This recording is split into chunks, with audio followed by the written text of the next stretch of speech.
Have you ever met someone who seemed almost too perfect, calm under pressure, always polite, generous with their time, yet something didn't sit right? You couldn't explain it, but their presence left you strangely unsettled. What if I told you the real danger isn't found in loud tempers or open aggression, but in something far more quiet? Carl Jung, one of the deepest thinkers of the modern era, warned us about a kind of person who hides in plain sight, often admired, sometimes even praised. But beneath that carefully managed exterior lies a truth most people would rather not face. We're not talking about liars, manipulators, or narcissists in the obvious sense. The person Jung warned us about the most is one we rarely suspect, because they don't act like a threat.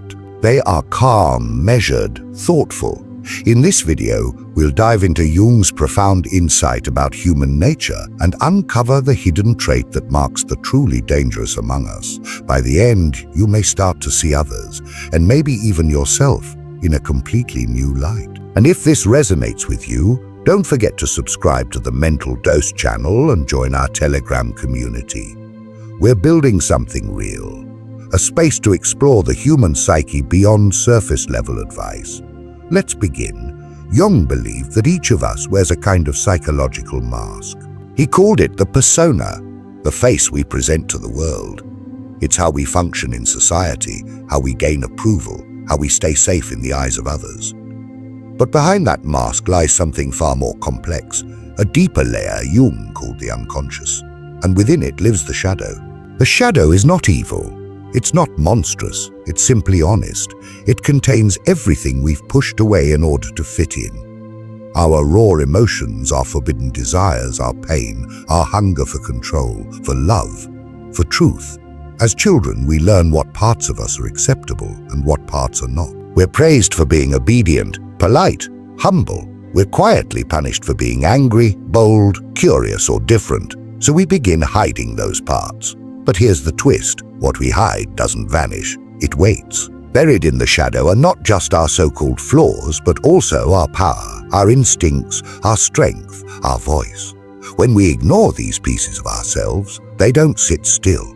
They twist. They gather force. They show up in strange ways, through anxiety, through dreams, through self-sabotage. This is why Jung believed that what you do not make conscious will rule your life, and you will call it fate. Because when someone believes they are above anger, above jealousy, above selfishness, they become blind to the ways those very traits control them. They say they're just being helpful, but they're actually controlling. They claim they're setting boundaries, but they're punishing you. They insist they're spreading love, but it's laced with quiet resentment. They don't lie to others first. They lie to themselves. Jung saw this dynamic as a spiritual sickness. Not because people are evil, but because they are disconnected from themselves. And the more they deny that disconnection, the more others get caught in the crossfire. This is why some of the most damaging people you'll meet will not look dangerous at all. They will look enlightened, compassionate, put together. But they are at war with themselves, and it's a war they're not even aware they're fighting. Now here's where it gets even more intense. The more someone clings to their identity as a good person, the more their shadow grows in secret. It starts finding its own ways out. Maybe through sarcasm, maybe through passive aggression, maybe through controlling relationships masked as care. But the more they deny the darkness, the more the darkness chooses how it comes out. This is not about blaming people. It's about seeing clearly. Jung never suggested we get rid of the shadow. In fact, he believed integrating it, facing it with honesty and compassion, was the key to wholeness. When we admit to ourselves, yes, I'm capable of anger. Yes, I sometimes manipulate. Yes, I have desires I don't understand. That's when we begin to grow. That's when we become trustworthy. Not because we're perfect, but because we are aware. Jung's warning wasn't about evil people. It was about people who pretend they have no darkness at all. Because when you refuse to look within, you project outward. You blame your boss, your partner, society, but you never stop to ask, what am I not seeing in myself? And this is the most dangerous person of all.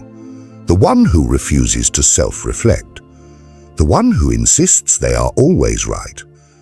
The one who wears their kindness like armor but secretly resents the world for not applauding them enough. They become a mystery even to themselves. And mystery, when wrapped in denial, becomes chaos. But here's the good news. The shadow is not here to destroy you. It's here to awaken you. It's the part of you that holds your fire, your voice, your truth. When you dare to look at it, not with judgment, but with honesty, you begin to reclaim your power. So Jung's message wasn't one of fear. It was a call to courage. The courage to turn inward, to say, I am not only light, I am also shadow, and both are mine to carry. That is the beginning of wisdom. That is the beginning of real integrity. If this message resonated with you, consider sharing it with someone who needs to hear it. And if you want to support deeper psychological content, hit the thanks button or subscribe to Mental Dose. We're not here to escape the human experience, we're here to understand it together. And remember, the most dangerous person is not the one who feels their darkness, it's the one who pretends they have none. Look closely, not just at others, but at yourself. Because the deeper we look into others, the more we're invited into the depths of our own soul.